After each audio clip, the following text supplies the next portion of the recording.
শোন শোন ওরে মন এ জীবন কতক্ষণ কিছুক্ষণ পরে তোর কাফন দাফন মালিকুল মউত হবে হাজির এখন দেহ ছেড়ে রূহ উড়ে যাবে রে তখন আহা শোন শোন ওরে মন আহা শোন শোন ওরে মন এ জীবন কতক্ষণ কিছুক্ষণ পরে তোর কাফন দাফন মালিকুল মউত হবে হাজির এখন দেহ ছেড়ে রূহ উড়ে যাবে রে তখন আহা শোন শোন ওরে মন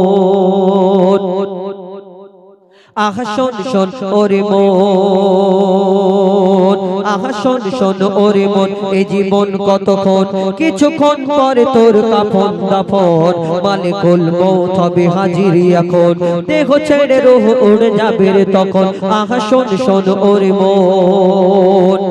এই মায়ার জমিনে কেউ চিরদিন ছিল না থাকেনি থাকবে না সকলকে চলে যেতে হবে রাজা বাদশা যতই যাই হোক না কেন সকলকে চলে যেতে হবে আর আমরা অনেকজনা বলি বাবা খালি হাতে এসেছি আর খালি হাতে চলে যেতে হবে বলি না খালি হাতে এসেছি আর খালি হাতে যাবে তুমি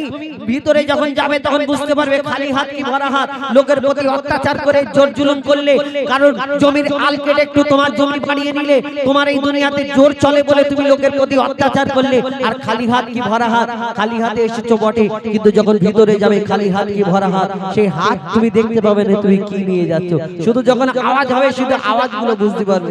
কবি ছন্দের মাধ্যমে আরো কি লিখছে দেখো মায়া ভরা এই দুনিয়াতে কে ছিল চিরকাল হায়াতে কে ছিল চিরকাল হায়াতে নবী হোক আর বাদশা ওজি বিদায় নিয়েছে খালি হাতে সব বিদায় নিয়েছে খালি হাতে নেকি গোনাহ আর পাওনা দেনা নেকি গোনাহ আর পাওনা দেনা যাবে শুধু তোমার সাথে কবরে আধারে ঘুমাবি যখন মুনকার নেকির এসে ডাকবে তখন সওয়াল হবে তোর কঠোর এমন খাড়া হয়ে যাবে তোর মরাগার লোক আহা শোন শোন ওরে মন ওহ শোন শোন ওরে মন কোন কুকুর জান্নাতে যাবে কুরআন শরীফের মধ্যে আল্লাহ উল্লেখ করলেন সূরা কাহাফের মধ্যে তাফসীরকারীদের মধ্যে মতভেদ রয়েছে কোন জন লিখেছেন 6 জন কোন জন লিখেছেন 7 জন ছিল ওই আসহাবে কাহাফের যে জানারা ছিলেন আর তাদের সঙ্গে একটা কুকুর ছিল কি ঘটনা কবি ছন্দের মাধ্যমে লিখছে দেখো আসহাবে কাহাফের ঘটনা কে হো জানে আবার কে হো জানে না কে হো জানে আবার কে হো জানে না আধার পাহাড়ে একটি গুহায় 6 জন মানুষ আজ জ্যান্ত ঘুমায় 6 জন মানুষ আজ জ্যান্ত ঘুমায় তাদের ছিল এক পোষা কুকুর সে দিত পাহারা রাত দুপুর দিত পাহারা রাত দুপুর তারা আছে হায়াতে এই দুনিয়াতে তারা আছে হায়াতে এই দুনিয়াতে ঘুম ভাঙবে তাদের কিয়ামতে নির্জন নিঝুম নিরালা গুহায় 6 জন একসাথে আরামে ঘুমায় ওয়াদা করেছে খোদা দয়াময় কুকুর সাথে জান্নাতে তারা যাবে নিশ্চয় আহা শোন শোন ওরে মন আহা শোন শোন ওরে মন চৌঠা আকাশে ঈসা নবী হায়াতে আছেন তিনি জানি সবই ঈসা নবী মরেনি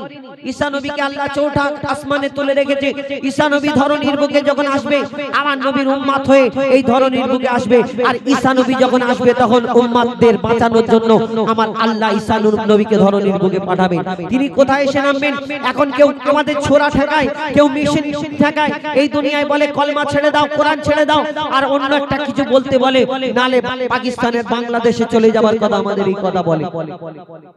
কিন্তু ঈসা আলাইহিস সালাম যখন আসবে সবাই দলে দলে দলে দলে সব হিন্দু ইহুদি বৌদ্ধ খ্রিস্টান আর কেউ থাকবে না শুধু মুসলমান হবে এটা আমাদের আকীদা এটা আমাদের বিশ্বাস কিন্তু ঈসা আলাইহিস সালাম যখন দুনিয়াতে আসবেন কোথায় আপনাদের এই রাউতাড়া এসে নামবেন আমাদের মিডিয়া বুরিজে নামবেন না তার হাতে আল্লাহ কোন একটা বড় স্পেশাল মিশন জ্ঞান দিয়ে দেবে এমন একটা গুলি করলে একদম লক্ষ লক্ষ মানুষ মরে যাবে না, ঈসা আলাইহিস সালাম যখন দুনিয়ার মধ্যে আসবে তার হাতে কি থাকবে, তিনি কোথায় এসে নামবেন আর কি হবে, শেষ কথায় কবি ছন্দের মাধ্যমে লিখছে দেখো, চৌটা আকাশে ঈসা নবী হায়াতে আছেন তিনি জানি সবই, আসবেন তিনি আবার এই ধরাতে, নামবেন মসজিদে আকসাতে, নামবেন মসজিদে আকসাতে, করবেন তিনি ইসলাম প্রচার, শেষ হবে বেদিনদের অত্যাচার, শেষ হবে বেদিনদের অত্যাচার, না তীর থাকবে না থাকবে তলোয়ার, না তীর থাকবে না থাকবে তলোয়ার, কোরআন হবে তার হাতিয়ার, কোরআন হবে তার হাতিয়ার, হিন্দু ইহুদি বৌদ্ধ খ্রিস্টান দলে দলে হয়ে যাবে মুসলমান, আল্লাহ দেবে তার এত সম্মান, নবীজির পাশে হবে তার কবরস্থান, আহা শোন শোন ওরে মন এ জীবন কতক্ষণ, কিছুক্ষণ পরে তোর কাফন দাফন, মালিকুল মউত হবে হাজির এখন, দেহ ছেড়ে রূহ উড়ে যাবে রে তখন, আহা শোন শোন ওরে মন, আহা শোন শোন ওরে মন। আপনাদের সম্মুখে এবার আল কোরআন, কোরআন শরীফ সম্পর্কে একটি গজল বলবো, তারপর ইনশাআল্লাহ আমাদের পরবর্তী শিল্পী